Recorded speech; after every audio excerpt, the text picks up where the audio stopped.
Chapter 4 Before the Tribal Council. The cold we encountered during the night, and perhaps the atmosphere of our surroundings, kept us in a constant state of tension. I should think I spent half the night changing my position in the sleeping net or wrapping myself in the blankets. The hours were interminable. Hardly had I put out the paraffin lamp when my troubles began. There passed through my mind every kind of speculation concerning the savants and their peculiar savage way of living, when no such consideration remained with which to while away the endless hours of night. The hammock itself demanded my attention. To change position in it, I had to proceed with great cautiousness if I did not want to finish up on the floor. I took hold of the two sides of the hammock to neutralize the swinging, and little by little moved one leg and then the other, then finally turned my chest and head to the desired posture. Invariably the blankets slipped. Those which covered me presented no problem, if I used rather more than ordinary patience. They remained like a shroud around my person, which prevented the warmth from escaping, for at the beginning of the dry season the heat at night was just another of those fairy tales about the tropics. The biggest nuisance was the blanket that was spread along the hammock and served as a sort of mattress. I hardly moved before this blanket began to wrinkle. I tried to straighten it out without getting down from the hammock by means of reptilian contractions, but I always had to get out after all and look for the matches or the flashlight and arrange the hammock again from scratch, and there was the additional discomfort of being bathed in perspiration from my exertions. I have never been able to adapt myself to hammocks either in previous explorations or since. I have always preferred to sleep on the floor, however hard it is. Thus my first nights in the savant village dragged by. I found myself longing for the daylight and envying Norma her refreshing sleep. This melancholy trilogy, anxiety, frustration, is not sharing the life of the natives, and the hammock troubles alerted my senses. Hence the yells and moans of the next day had me up and doing in a moment. I do not know whether the Indians would have let me watch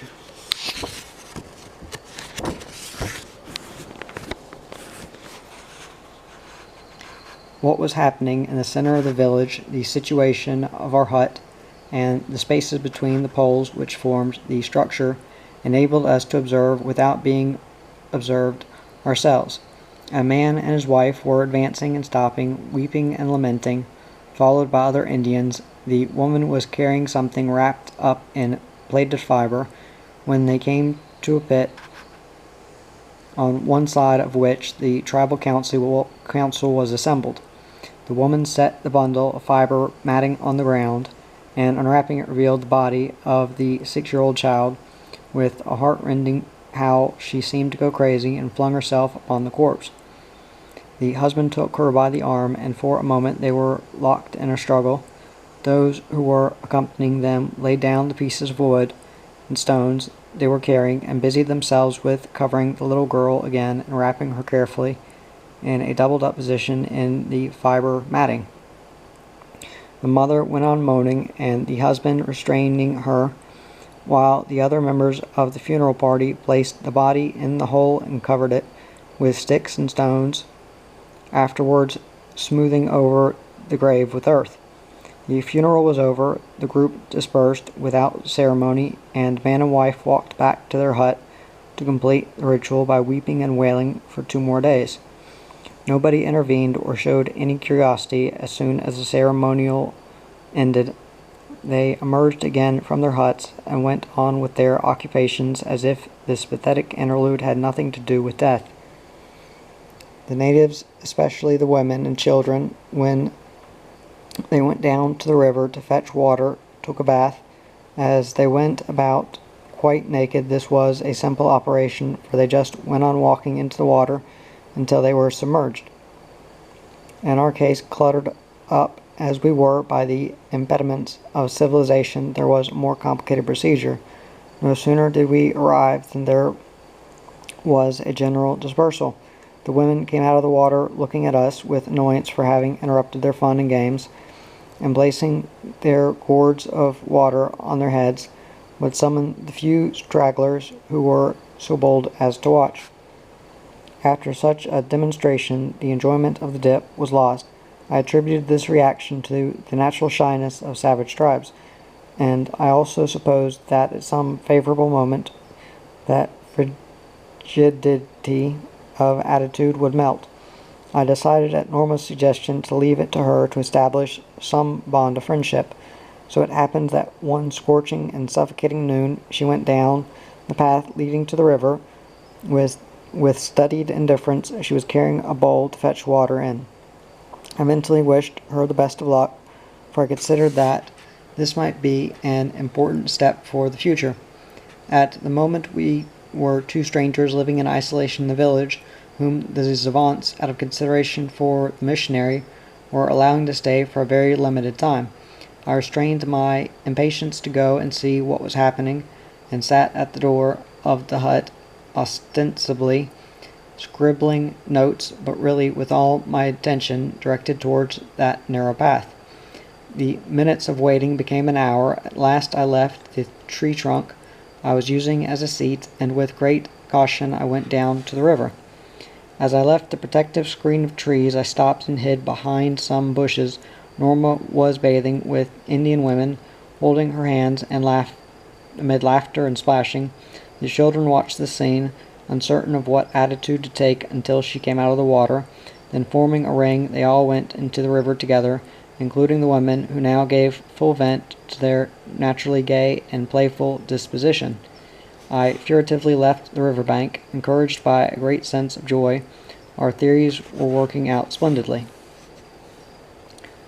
Trying out my best smile and using her as a sort of shield, I went down with Norma to the river to fetch water. Intentionally, I hung behind somewhat. As soon as they saw me, the women instinctively drew away, but then stayed still until my wife spoke to them. Thereupon they approached her timidly until one of them touched her swimming costume. Immediately the others surrounded her, all chattering excitedly among themselves. I smiled inwardly and began to lather myself. As I was bending my head, I did not really realize I was being watched until I saw the image of a child reflected in the water.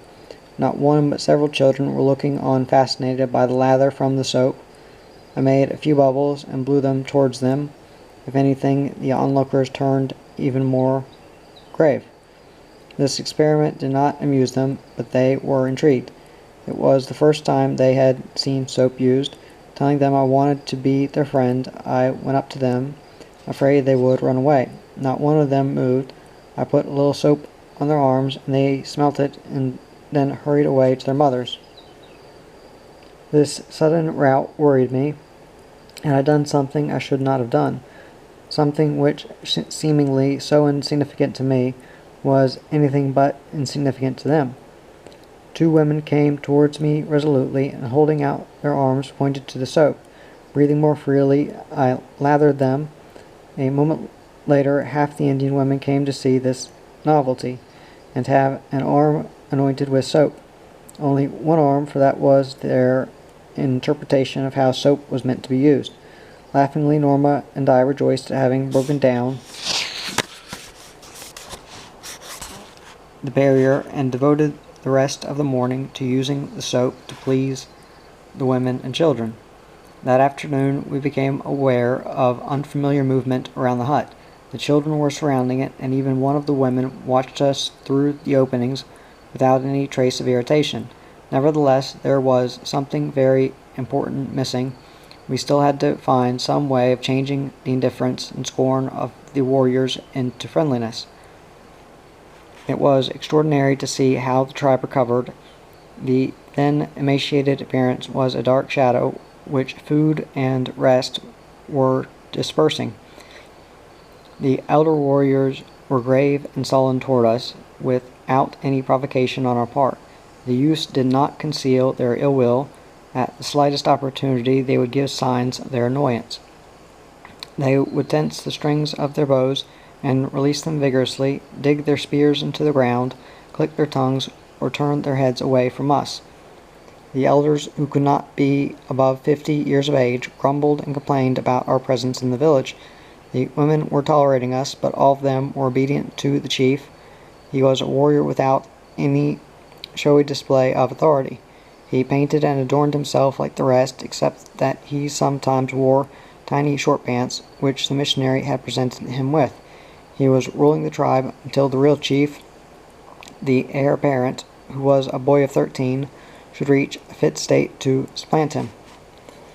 The chief had a cheerful temperament. He had learned from the missionary how to handle firearms. I lent him a shotgun one day, assuming that he would appreciate its usefulness and use it on some important hunting expedition. One can imagine how baffled I was, therefore, to see him comfortably seated on a high bank, wasting irreplaceable cartridges on a shoal of fish. When I suggested to him that it would be better to hunt a stag, he replied with a laugh, "Tipo," meaning that for killing stags he already had his special deer hunting arrows. The children, a heterogeneous group, followed us everywhere. They were not asking for more soap, but were interested as to whether we had other things as strange. We went down to the river, and they accompanied us. We strolled through the village, and they would be constantly at our heels.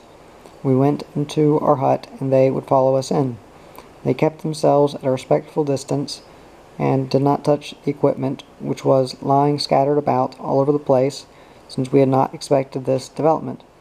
Norma emptied the knapsacks and showed them a multitude of things. She gave them combs, sweets, and fishhooks. So the morning passed, and the first hour of the afternoon was drawing to a close.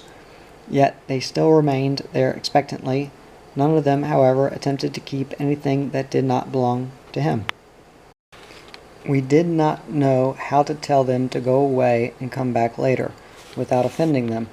To our relief, the solution came of itself. An Indian girl came up, intrigued into the midst of the children, the group of the children, to find out what was going on.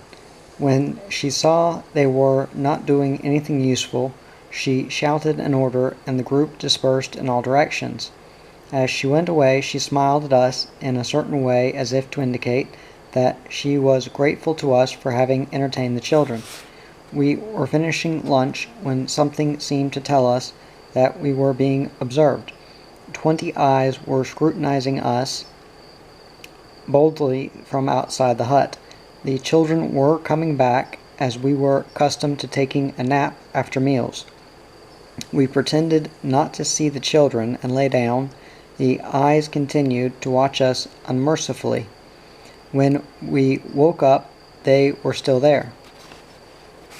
We had our own constant band of youthful followers, anxious to help us in our every job, and with primitive innocence and a contagious gaiety. Our contact with them turned out to be extremely beneficial. Without our consciously realizing it, things began to change. The youths still shunned us, but the frowns of certain warriors were fading, and the elders barely expressed displeasure at all when they saw us. The women were showing a positively friendly attitude toward us. One evening the missionary seemed worried. Within 2 days he was leaving the village and would not be coming back for a month. He doubted whether the council would authorize us to remain until his return, and he explained to us patiently, which was an act of deference on his part, that the Zavantes were not like the generality of Indian tribes. They accepted strangers very reluctantly, especially whites. He thought that, in spite of his influence, our petition to be allowed to remain would be rejected. His reasoning almost convinced me, but one spark of hope remained in my theory of the married unit, as it had never occurred to me that they would throw us out once they had consented to allow us to live with them, my anxiety gave rise to glimpses of real perplexity. That night the question would be decided as to whether the expedition might succeed or whether failure would overtake the high hopes that we had been building. The missionaries ate their meal with their accustomed heartiness. My wife followed suit, which was to me a sure sign that she was feeling nervous. As for me, not a bite passed my lips. The warriors of the chief escort piled up whole tree trunks, and as the evening shadows fell, they set fire to them. Norma could not resign herself to waiting for the verdict in silence, and advanced 101 arguments in our favor, ending with the declaration that if the council showed itself opposed to our remaining, she would go herself and plead in our defense. I did not doubt that she would do so. It seemed to me that hardly had the missionary left us when he came back. It was not necessary for him to say anything. The smile in his eyes, blinking with joy, assured us that the tribe had for us something more than the friendliness we had supposed. This outcome, however, did not encourage us to draw false conclusions. The following day we saw faces even more sullen than before, though some also which were clearly more friendly. If we were to approach the parent tribe, the collaboration of this one was indispensable. If we could secure it, we would be on the point of realizing the objectives we had in mind. If not, we would at least have made a study of this minor tribe of some 90 components, and that in itself would be quite a triumph. We arranged with the missionary to wait for him unless we could obtain guides. This tribe was suffering from hunger, for game was scarce, so the missionary was hoping to obtain supplies of rice to help them. When the sound of the canoe's outboard motor faded away behind a bend in the river, many ties of intimacy went with it. Although still accompanied by the other two kind-hearted missionaries, we could no longer count on the support of Father Peter. He was the only person with sufficient influence to contain or temper any possible excess on the part of the savants. Father Francis and Father John were self-denying souls dedicated to the exacting duties of their calling. They worked uninterruptedly at the humblest tasks with all their fervor, whether attending some Indians for sickness, or feeding him, or sawing through thick tree trunks, or tilling the soil of the young plantation. There was always some job waiting to be done, more important than their own rest. The days glided by without any variation. The fact that we were staying longer with the tribe did not mean that we were sharing their life.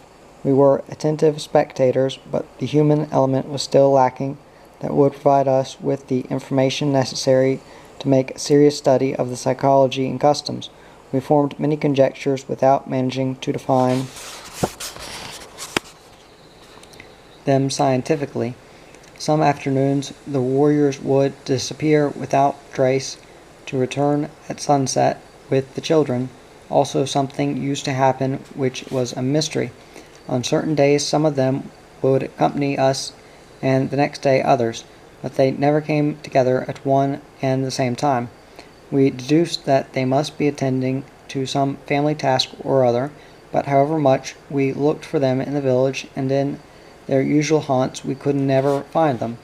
They had told us in Rio de Janeiro that the savants were sun worshippers. Nothing could be farther from the truth, for the rituals always started at night, began to fall, and were ended as soon as the sun began to appear.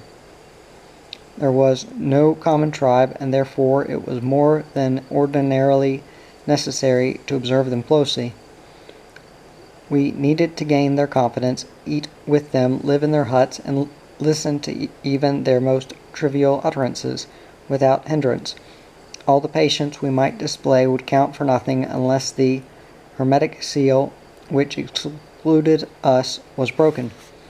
One of our many patients was a little girl who had a head infection caused by the sting of a fly called Barari, which lays its eggs beneath the scalp. Norman was treating the child little by little, for the child was squalling with pain and fright. She was extracting tiny maggots with the point of a sterilized needle. She disinfected the wounds and sprinkled them with an antibiotic powder.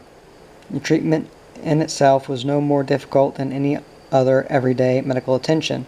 We ourselves attached no especial importance to it.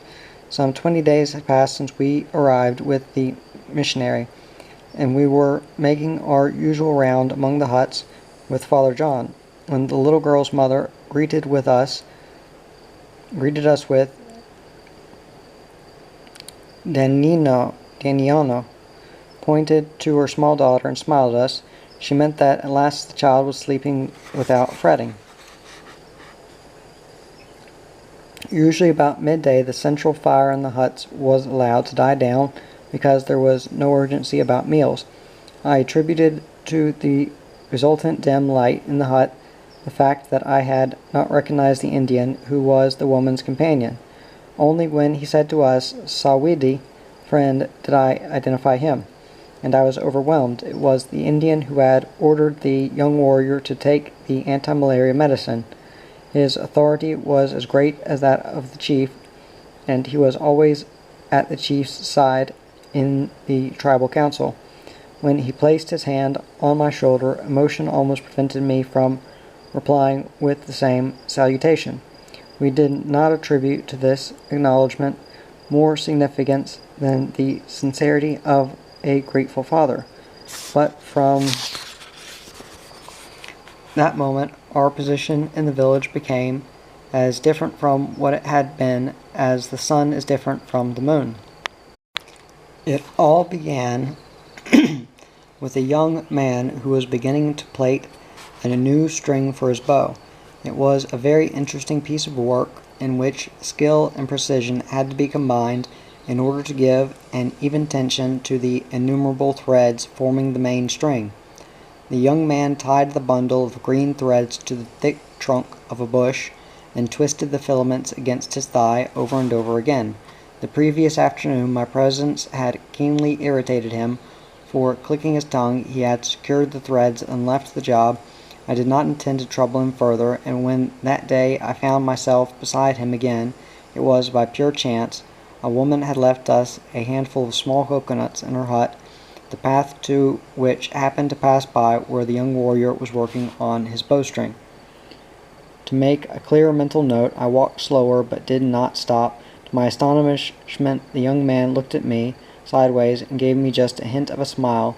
My surprise was so great that I could do nothing but continue my way. I forgot the coconuts, and even that Norma was waiting for me. There was no doubt now that the influence of the captain, whose daughter we had cured, was a powerful one. What we did not know yet was that his kinship made it the most important influence in the tribe. There was one person in the village who was particularly outstanding both in appearance and importance. He was an Indian with a frowning, inscrutable face, which, however, had deep-set but vivacious eyes. He hardly spoke to anyone of his own free will, and when he was consulted he replied in as few words as possible. His body was muscular and well proportioned. He never looked at the ground as he walked, but glided over it with a most haughty bearing. The impression he gave me was that of being in the presence of a jaguar, smooth and elegant, but ever ready, with sinews of steel, to pounce on some prey. The growing boys who were at the stage called Wastet, that is, of being trained as future warriors, showed more respect for this man than for the chief himself. At the mere whisper of his name, which was Oki, any activities being carried out with anything like indifference were speeded up. This savant was very important to the tribe. It was who defined and safeguarded tribal tradition. He had inherited this knowledge from his father, who in turn had received his instruction from his own father before him, and so on, in an unbroken chain. Any doubt about a custom, war chant, or ceremonial and elucidated by Oki. Furthermore, he possessed another attribute which won him the respect and consideration of all. When the council or the chief decided to send a party on some warlike incursion, it was Oki who selected the members of the party and commanded it. If the tribal council deemed it necessary to take vengeance on a member of the tribe for having failed to live up to the exacting laws of communal life, it was Oki who organized the avenging group and carried out the mission without sparing the life of a single one of the family of the accused. To us he showed signs of neither hostility nor friendliness.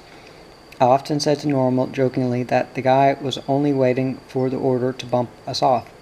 So one day, when his broad shoulders all but cut off the daylight streaming through the door of our hut, I was not a little uneasy. I affected a coolness which I certainly did not feel, and smiling at him, I asked him what he wanted. His reply was laconic enough. His "Toa, let's go," left us no alternative.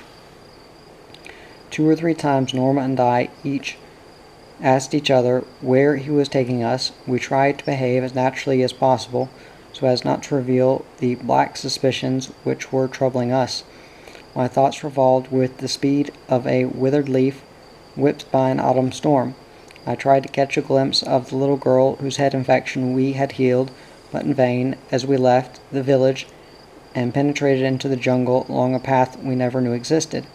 I was convinced that the daughter of the influential captain had died, and that we were being held responsible.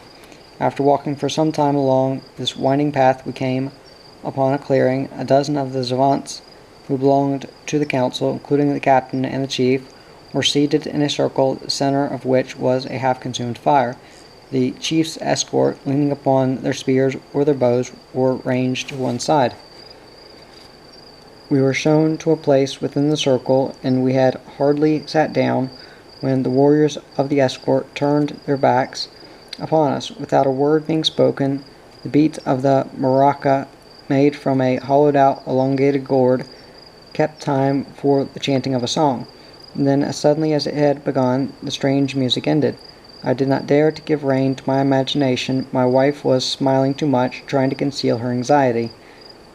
The captain rose. In his hand he had a thread of plaited wild cotton, and by signs told me to hold out my wrist. I could not help thinking that we were to be bound. He put a little stick on each wrist and tied it delicately, like a bracelet. Having done this, he exclaimed in a high-pitched voice, "Sawedi Peshidi, friend, good friend." The distinction of being given these bracelets of friendship, performed with all due ceremonial, overwhelmed me. It was too rapid a transition from the gnawing anxiety to an act which I had never imagined possible with Indians who until the day before had shown indifference or hostility toward us. I explained to Norma to honor they were doing us, perhaps the first such ever bestowed upon a white man. When she grasped what it was all about, I thought I saw tears in her eyes. Part of the ceremonial consisted of painting our bodies red with uricum, extracted from a wild fruit. To be thus duly besmeared, we should have to take all our clothes off. This looked like becoming an embarrassing problem. In the gentlest possible manner, I tried to make them understand that just as they wore earrings and ornaments representative of their tribe, so we used clothes in the same way. Oki was not satisfied, however. The ritual must be carried out in its entirety, as it always had been from time immemorial. If we were their friends, we had to adopt their customs of the tribe in its ceremonial. The reasoning seemed to me conclusive. I was ready to give way, when my wife had an idea which struck me as brilliant. She said, "They are giving us their friendship, and we are giving them ours. They do not wear civilized clothes, yet they consider us worthy of their trust and confidence. So," the translation into the Zavant dialect was difficult, but by signs and odd words, and above all, thanks to the exceptional intelligence of the warriors, they got the point of what I was trying to say. The cancel ceased to look at us and glanced inquiringly at Oki. For a second it seemed to me that he was a little out of his depth, and he pulled himself together at once and ordered another song. With that the ritual ended.